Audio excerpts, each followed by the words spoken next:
Você sabia que esse livro aqui, ele já foi proibido e até mesmo queimado em praça pública? Afinal, o que um livro sobre crianças de rua na Bahia tem de tão absurdo assim a ponto de ser proibido e até mesmo queimado? Nesse vídeo eu vou te apresentar um dos maiores clássicos da literatura brasileira, que é o Capitães de Areia, e como esse livro ele me ensinou que a liberdade ela é como um sol, o bem maior do mundo. Bom, apesar do seu conteúdo ser extremamente atual, Capitães de Areia ele foi lançado em 1937 pelo querido Jorge Amado, aí, um dos maiores escritores da nossa literatura brasileira.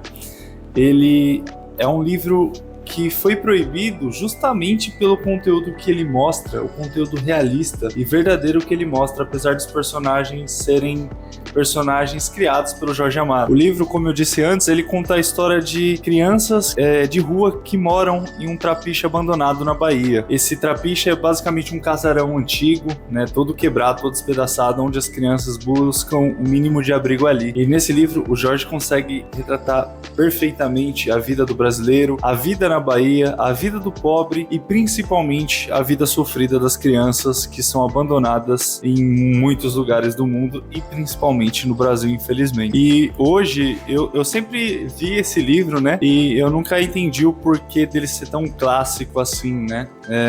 O porquê dele ser tão importante. Apesar de sempre ter gostado do tema e achado interessante, eu nunca entendi o absurdo que poderia ser essa obra, né? E ela realmente é maravilhosa e mudou muito minha forma de pensar ainda mais, na real, né? Mudou minha forma de pensar ainda mais. Esse livro me fez entender o que uma criança de rua passa realmente, né? Porque a gente imagina o que uma criança pode passar, mas esse livro ele te dá detalhes, ele te mostra como é a vida e ele te mostra o ponto de vista de todas essas crianças perante a esse mundo que elas vivem, esse mundo tão nocivo e tão cruel como é a vida de um morador de rua em geral. E é interessante que Jorge Amado ele mostra o ponto de vista e as opiniões que as pessoas têm sobre essas crianças, sabe? Então ele mostra o ponto de vista do padre, né, que é um personagem importante na história, que quer tentar ajudar essas crianças, mas não sabe como, e é muito difícil tirar essa vivência deles, né? São crianças que foram criadas na rua desde sempre, e ao mesmo tempo que o padre está pensando nisso, a igreja católica não. A igreja vê esses meninos como criminosos e como indignos de perdão, ou indignos mesmo até de sentir Deus. Assim como a mídia, né, o Jornal da Bahia, assim como o diretor do Reformatório para Crianças, eles não veem apenas como crianças, como deveria ser, né? São crianças, gente. São crianças ali passando pelas maiores dificuldades possíveis. Mas eles são vistos como criminosos e são vistos como lixo, são vistos como incômodo. Então, eles estão mais atrapalhando a vivência das pessoas ali do que realmente sendo um problema em geral, sabe? E as pessoas ricas da cidade alta, né, na Bahia, que até hoje é assim, enxergam as crianças dessa forma também. Então essas crianças, se vocês pararem para pensar, elas têm problemas de adultos, elas agem como adultos, elas precisam roubar para se alimentar, elas conhecem o mundo dos adultos e são tratados como um adulto. Você pega ali uma situação que a criança já sabe tudo sobre o mundo, ela já sabe o que é um abuso, ela já sabe o que é sofrer de fome, de frio, ela sabe como as pessoas vão tratar elas sabem como eles são enxergados na sociedade, eles são tratados como um nada, né? Como simplesmente algo a ser evitado ou algo a ser combatido. Nem parece que eu tô falando de crianças, né? Mas essa é uma situação que existe no nosso país até hoje. Tudo que é envolvido com isso sempre é tratado da mesma forma. São apenas criminosos que devem ser combatidos e até mesmo mortos. Essa é a verdade aí que muitas opiniões cercam aí a nossa internet até hoje, nossa mídia, nossas formas de comunicação em geral. E você já parou para pensar como esse abandono da criança causa um impacto gigantesco na nossa sociedade? Como essas crianças não são vistas como pessoas que precisam de ajuda, como seres que estão ali sofrendo? Você acha que essa criança, quando ela crescer, ela vai ser o quê? Ela vai continuar com ódio. Porque se você recebe a vida inteira ódio, você não tem como dar amor quando mais velho. Então é muito mais fácil você cobrar dessa criança que ela seja presa, que ela seja morta, que ela seja executada, do que ela seja um cidadão e que ela possa também ter o seu espaço no mundo, né? É muito mais fácil pensar assim dos outros. O Jorge Amado, ele aborda muitas vezes nesse livro o conceito de liberdade, né? E ele cita essa frase que eu falei no começo, que a liberdade ela é como o sol, o bem maior do mundo. E que liberdade essas crianças têm? Se não viver jogadas por aí, atrás de comida, apanhando de todo mundo, inclusive das autoridades que deviam protegê-las, sendo desdenhadas pelos ricos. O que essas crianças elas têm de liberdade? Ele mostra justamente esse ponto de vista, como as crianças enxergam a liberdade. E assim como todo mundo, essas crianças têm sonhos, essas crianças pensam em ser algo, mas isso tudo foi tirado delas, né? E assim como a maioria dos brasileiros, a gente tem pouco acesso à educação, pouco acesso à cultura, pouco acesso à informação.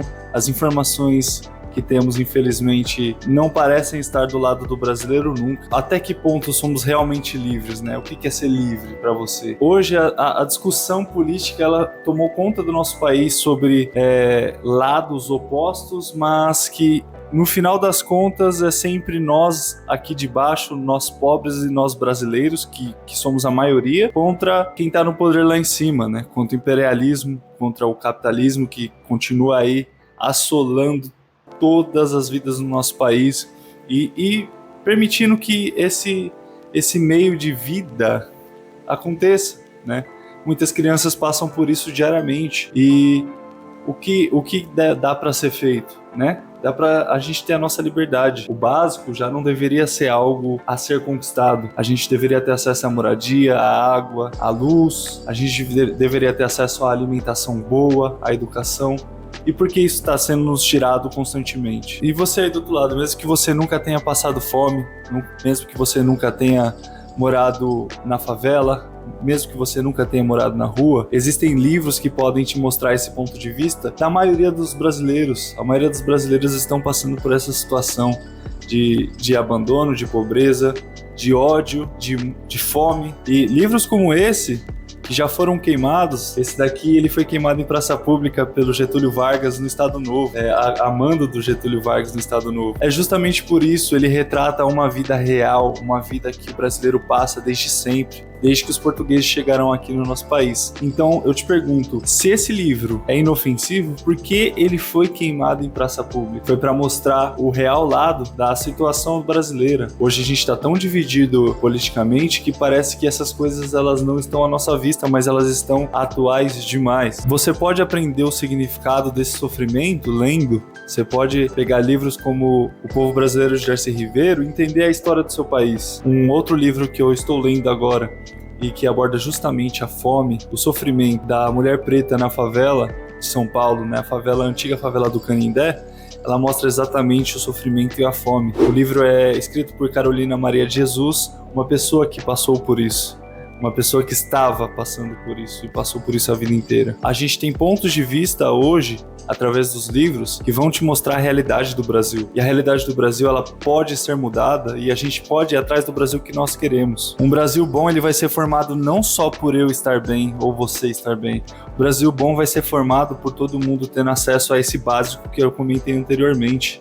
Para que crianças como os Capitães de Areia não precisam existir. Para que crianças como os Capitães de Areia não precisam ser adultos com 8 anos. Para que eles não precisam dormir em casas abandonadas, jogadas por aí. E aí ninguém vai precisar ter ódio deles, porque já vão ter acesso a tudo, né? Então imagina, se o básico não for te tirado, até onde você consegue chegar, né? Mas para que isso aconteça, o brasileiro ele precisa estar unido pelo bem comum, que é justamente buscar e tomar para nós mesmos, através de uma revolução, a nossa felicidade, a nossa liberdade. Podermos existir para nós mesmos. Portanto, você brasileiro, continue lutando. Eu sei que é difícil, eu sei que às vezes parece que não existe um futuro bom para nós, mas juntos nós conseguiremos vencer esse imperialismo, essa galera de fora que está aí nos explorando há 500 anos e finalmente poderemos viver a liberdade, que é como o sol, o bem maior do mundo.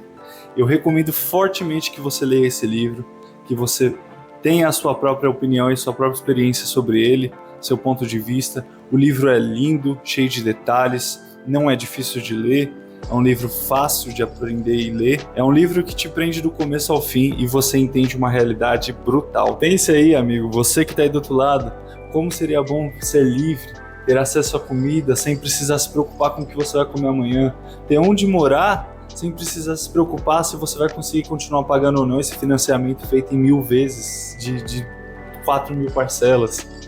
Então, Pense nisso. Um dia seremos livres, estaremos juntos para presenciar isso. Meu nome é Bessa, provavelmente de um lugar distante. Se você gostou do vídeo, deixe seu like, comente, compartilhe e se inscreva. Até a próxima. Fui!